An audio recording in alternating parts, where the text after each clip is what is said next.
Just watched a video of one of my mentors, Gurdjieff, talking with journalist Liszt on the CERN Hadron Collider, Nazis, the Eighth Sphere, and the UFO file. In this amazing two-part interview that I've watched so thus far, I think it's in 3 parts, but I watched two parts already. They've been released on YouTube. One thing really struck me at the end of the interview with Gurdjieff when she talked about the idea of the Gurdjieff work, which is the fourth way, and spirituality. And also the Eighth Sphere, the idea of the Eighth Sphere is sucking people's consciousness, as Ahriman is, if you look at Steiner's cosmology and Steiner's work with Ahriman and Lucifer, and the idea that Ahriman is incarnating into the mind or the head of people in the 21st century, in the 20th century, Ahriman being this force that wants to take energy into the Eighth Sphere, which is a technological, in my perspective, a technological hell world, where it's taking people from out of their bodies into their minds, and from their minds causing misdirection and disassociation with the body, taking you out of your mind, taking you out of your body, I should say, into your mind, and by doing that, taking you out of your spiritual connection to nature, to the cosmos, to the cosmology of we exist in regards to our solar system, the spheres that we move through in the solar system, and our spiritual awakening conscious processes, and the cycle of the spiritual awakening processes, if you are tuned that way. And she talked about the idea that the misdirection we have in society today is through technology especially, and through the way that our life is geared up to we're constantly in a place of distraction, whether it's work, whether it's families, whether it's when I say distraction, I don't mean distraction in the way it's a bad thing. I mean distraction from our ability to actually anchor back into our bodies again. That's what I'm saying. So therefore, if we have like technology, we have work, we have driving a car, getting groceries, dealing with this, dealing with that, we have mass media, narrative pushing propaganda, we have so many misdirections and distractions in our lives that we are not able to have the process of actually stopping or finding a way to get back into our bodies again, and anchor and back into our bodies again, and embody ourselves into our bodies in a way that makes us feel as though we actually are engaging ourselves and moving from our bodies from a place of deep grounding in our processes and the everyday processes. Now, the fourth way that George Gurdjieff brought forth in the early 20th century in Russia is probably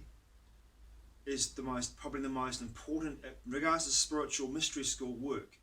I feel as though it's probably the most important work you could look at if you were going to study anything in regards to mystery schools, because it's all about self-remembering.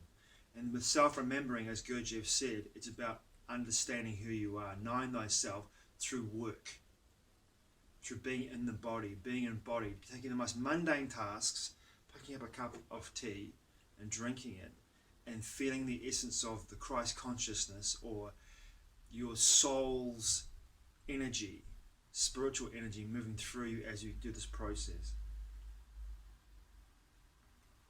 Everyday mundane tasks become a spiritual event, become a time of awakening and remembering of the energy, of the intelligence that moves through your body, of who you are, not what you think you are and who you identify yourself as being, but who you are. And I'm talking about this in a spiritual kind of conscious personal development way here. I'm not talking about this in the mundane. Your body is basically a conglomeration of atoms and parasites and bacteria. I'm talking about in a spiritual way, to remember what you are, the inhabitant living in the body. I had a talk last night with one of my friends on Signal. We left messages with each other back and forth talking about this concept. That it can be, at this time in 2022, I'm recording this video in May, the end of May 2022. It's incredibly tiring. I mean, I'm feeling so tired energetically because of the nature of what's going on energetically across the whole spectrum of existence, and me being attuned to multiple levels of existence through multidimensional living. I feel so tired because I feel like I'm being pulled in various different directions all at once. And when I'm outside in the world, interacting with the world, even though my boundaries are strong energetically, I'm still having this feeling as though I'm being pushed and pulled in various ways as I move around in that energy, and having to entrain to various levels of existence as I'm outside of my bubble that I actually have around me.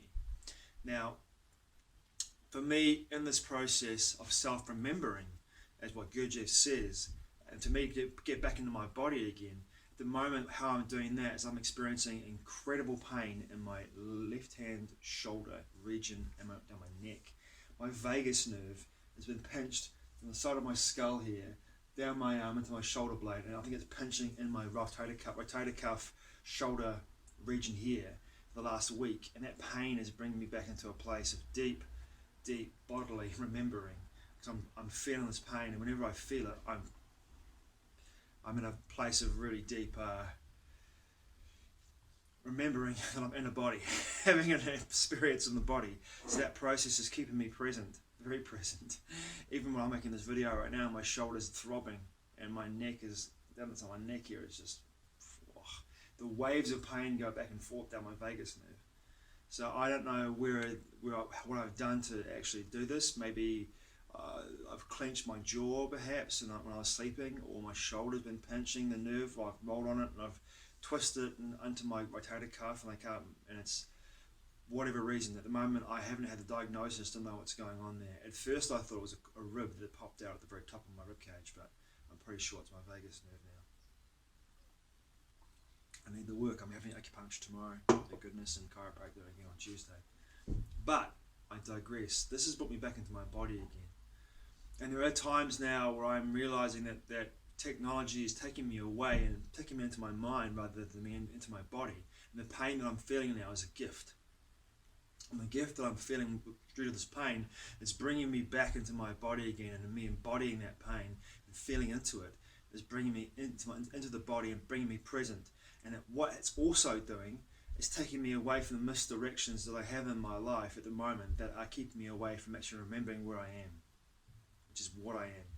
And that connection that I have with the greater cosmos and beyond, and into multidimensional existence, even though I want to feel that completely and wholly, this moment that I'm having now is reminding me to get back into my body again, to anchor into my body again, and be present in my body through all my actions, whatever I'm doing.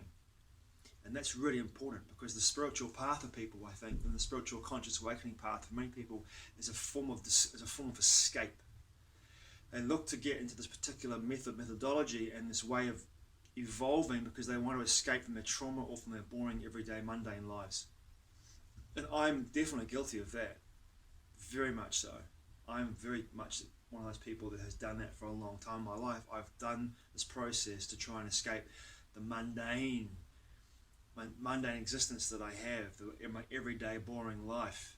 But you know what? If I reframe that in a way that makes everything childlike, magical, then my entire existence, my entire perception of reality changes in a way that gives me a chance to look at the world in a very different way, in a very powerful way that connects me to levels beyond my wildest imagination.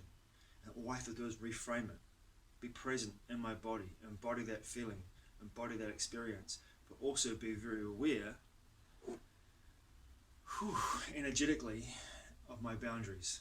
Because often when I feel that way, and that sense of expansiveness, and I walk out my door into Wellington City here, I will feel overwhelmed, for example, because of the nature of my feeling so expansive in that sense of oneness that I take on as an empath, the energies from other people and other environments that aren't mine.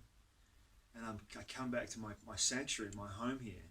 I'm in a place where I'm like, whoa, all right. I'm just overwhelmed. I can't process what I've just downloaded from being in an environment that was so full of people, or out on the road driving my vehicle, driving my car to go somewhere. But if I go to nature, I feel like a sense of peace, a consolidation of my energy into a place of deep healing and connection and grounding. Hence, my time in the ocean every morning, for me, has been the biggest revelation for me. It feels like, when I first started going in the water, I felt quite scared. I thought, I'm going out quite deep in the water here. I don't know what's below me. I have this innate fear of like, what's the unknown, what's below me? What's below me, what's below me? Of course, you can imagine that there's big fish also swimming out in the ocean. They're quite hungry, and I'd be a pretty tasty morsel to chomp on if I was in the wrong place at the wrong time. But I have to feel as though I'm protected and safe. But that experience is also taking me to a place of that unknown feeling. It's taking me to a place where I want to push into that feeling of unknown and that fear and say, this is holding me back and limiting me from having an experience where I'm totally trusting. I'm totally trusting in the process of what I was doing, having the faith to believe that I'm going to be fine. Years ago, when I was traveling around Australia, hitchhiking around Australia, all around the continent, in Tasmania, I was taking a ride from north of Sydney to Byron Bay region, and I got a ride in a vehicle, and this guy pulled up and said to me, "You shouldn't backpack, you shouldn't hitchhike here." I said, "Why is that?" Because he asked me, because there's a guy that was here a few years ago, killed like 35 backpackers. And I was like, "Thanks for telling me that now. Are you going to give me a ride, or are you going to kill me?" And he's like, "I'll give you a ride, I'll get you out of here, because this is a dangerous spot." I was like, "Why? The guy's in jail." I said, "Yeah, the guy's in jail, but you never know." I'm like, "Mate, okay, cool, just get me out of this particular spot then, please." He took me on the road, dropped me off about 3 or 4 kilometres up the road, didn't go very far, dropped me off, and I thought, fuck, it's just getting dark now. I had to find somewhere to sleep on the side of the road, in my tent, or I'm going to have to try and keep hitchhiking out of this place and try and get to a small town somewhere. And as I was on the road there, I heard this voice in my head. It was a female voice I'd heard before when I took my heroic dose of mushrooms, and she said, "If you have faith, you'll always be safe." And that's how I feel now in regards to my life processes. If I have faith, I'll always be safe. And I do have faith. I have faith in the fact that I am protected and held, and that in this process of spiritual awakening, by going into this and being more embodied in my body, and also finding the most mundane tasks as being, and reframing them as being a chance to be more spiritual in my everyday processes, self-remembering, going into my pain. And this is an example right now I'm having right now of going into my pain, going into my pain and feeling my pain and letting it bring me into a place of presence. I know that the spiritual process is not a process of distraction or misdirection or hiding away. It's anything but. It's a process of facing one's shadow and facing one's light, and finding that balance where you have the ability to do both, to face the light and the dark, and have the strength to move through them both, to face your adversaries, and all those adversaries are only reflections of you. And your everyday people that you meet every day, the people that you meet every day, I should say, are mirrors for you, to show you your shadow, your adversaries, your nemesises, and their behaviour often, and for you to see that in yourself and to turn it around and have compassion for not only yourself but the people that you are interacting with as well. That's part of the spiritual process as well, is seeing the Christ consciousness in everyone and everything. And that can be really difficult when people are just completely psychopathic, neurotic, or sociopathic. But that's the real essence of why we're here. Is if we remember who we are and what we are, which is spiritual beings having a human experience, this whole trip that we're having now is in our bodies, the whole egotistical bent of society and culture globally, the narratives, all the maya, all the illusion, it just slips away. And what we have really is just consciousness experiencing itself subjectively. Thanks for watching. I truly appreciate it. Mā te ua. I'll see you again soon.